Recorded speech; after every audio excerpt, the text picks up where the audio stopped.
好啦，跟住呢，我哋呢就會畫呢個 motor stand。咁你見到 motor stand 主要呢3個部分組成啦。咁我哋就逐個部分去整先。嗱，首先整咗一個頂先啦。個頂我要24mm、19.4同17.1嘅 boss。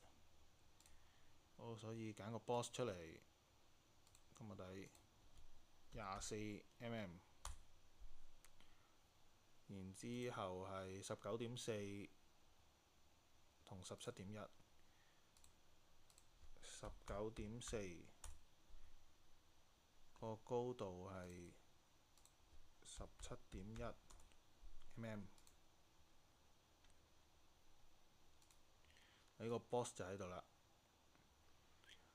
好，同頭先整個 control boss 一樣呢，就起晒角唔好睇，咁就將個 radius 改做0.5。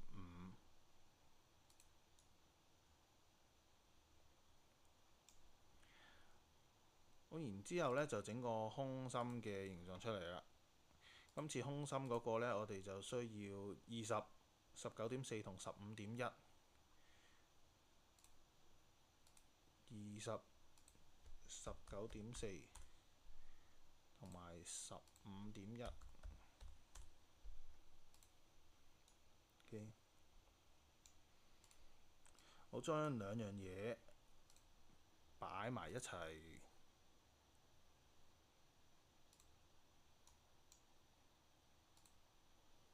我擺完啦，group埋佢。咁呢，你就做咗最頂嗰個框啦。咁我可以塞個摩打入去。好，然之後擺埋一邊先，做個底啦。個底呢係一個50mm 直徑、15mm 高。呢度就50啦。然之後個高度呢就係15mm，好扁啲。跟住你可以睇下呢啲係有咩效果啊？而家0啦，呢個可以教佢呢。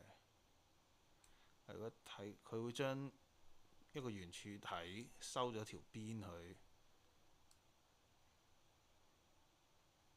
我拉到最大啦，咁樣。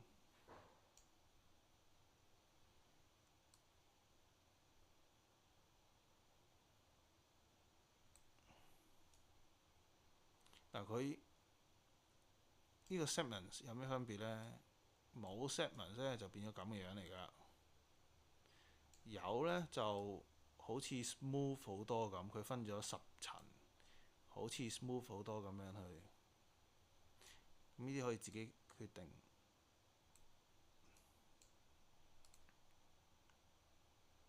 好啦，然之後條柱體呢就係12mm 乘100mm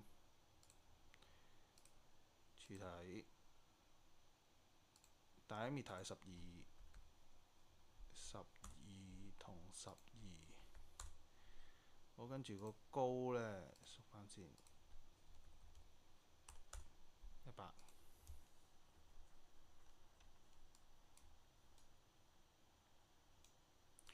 然之後兩條柱體對齊。嗱，我想將佢 combine 埋一齊。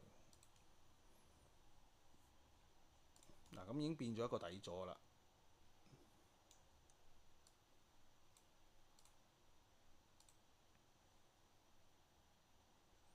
然之後呢，我就將個 box 揼埋上去，對齊，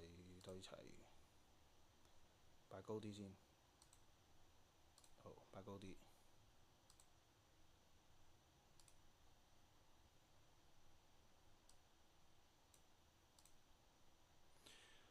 好，然之後呢個 box 要拉高佢啦。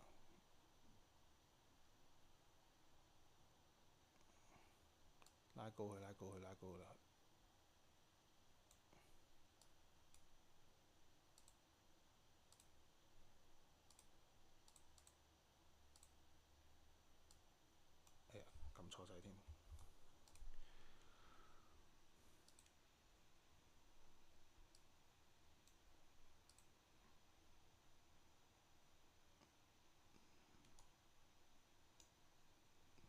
高。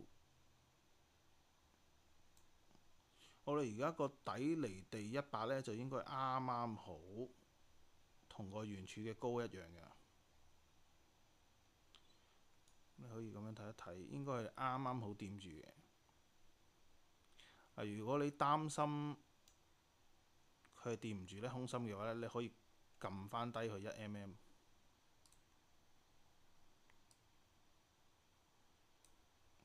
而家係離地100㗎，你可以撳翻低佢1mm， 99。咁呢就應該一定掂到㗎啦。所以100同99其實冇乜分別嘅。然之後揀完 group 埋佢。好啦，咁啊成個 motor stand 呢，你就搞掂㗎啦。咁你個底其實唔一定係圓柱體，你可以自己設計任何嘅形狀都得嘅。咁又係 export 啦 ，STL 檔。咁你就畫完2個 model 㗎啦。